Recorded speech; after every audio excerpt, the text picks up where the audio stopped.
More than 2 decades after the draft human genome was celebrated as a scientific milestone, scientists have finally finished the job. The first complete, gap-free sequence of a human genome has been an advance expected to pave the way for new insights into health and what makes our species unique. Dr. Karen Miga, a scientist at the University of California, Santa Cruz who co-led the international consortium behind the project, said, "These parts of the human genome that we haven't been able to study for 20+ years are important to our understanding of how the genome works, genetic diseases, and human diversity and evolution." Until now, about 8% of the human genome was missing, including large stretches of highly repetitive sequences, sometimes described as junk DNA. In reality though, these repeated sections were omitted due to technical difficulties in sequencing them, rather than pure lack of interest. Sequencing a genome is something like slicing up a book into snippets of text then trying to reconstruct the book by piecing them together again.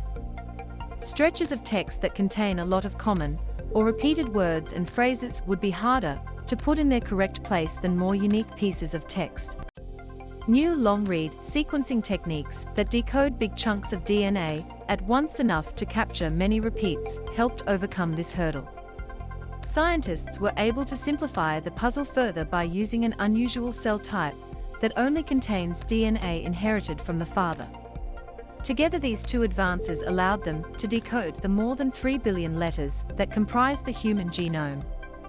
In the future, when someone has their genome sequenced, we will be able to identify all of the variants in their DNA and use that information to better guide their healthcare, said Dr. Adam Filippi of the National Human Genome Research Institute in Maryland and co-chair of the consortium. Truly finishing the human genome sequence was like putting on a new pair of glasses. Now that we can clearly see everything, we are one step closer to understanding what it all means. One area of interest is that the parts of the genome with many repeated stretches include those where most of human genetic variation is found. Variability within these regions may also provide crucial clues to how our human ancestors underwent rapid evolutionary changes that led to more complex cognition.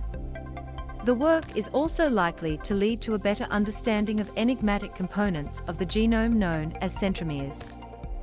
They are dense bundles of DNA that hold chromosomes together and play a role in cell division, but until now had been considered unmappable because they contain thousands of stretches of DNA sequences that repeat over and over.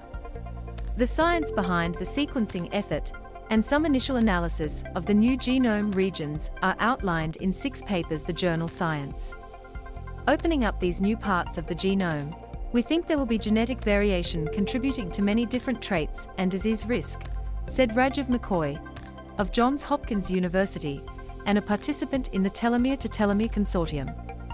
There's an aspect of this that's like, we don't know yet what we don't know.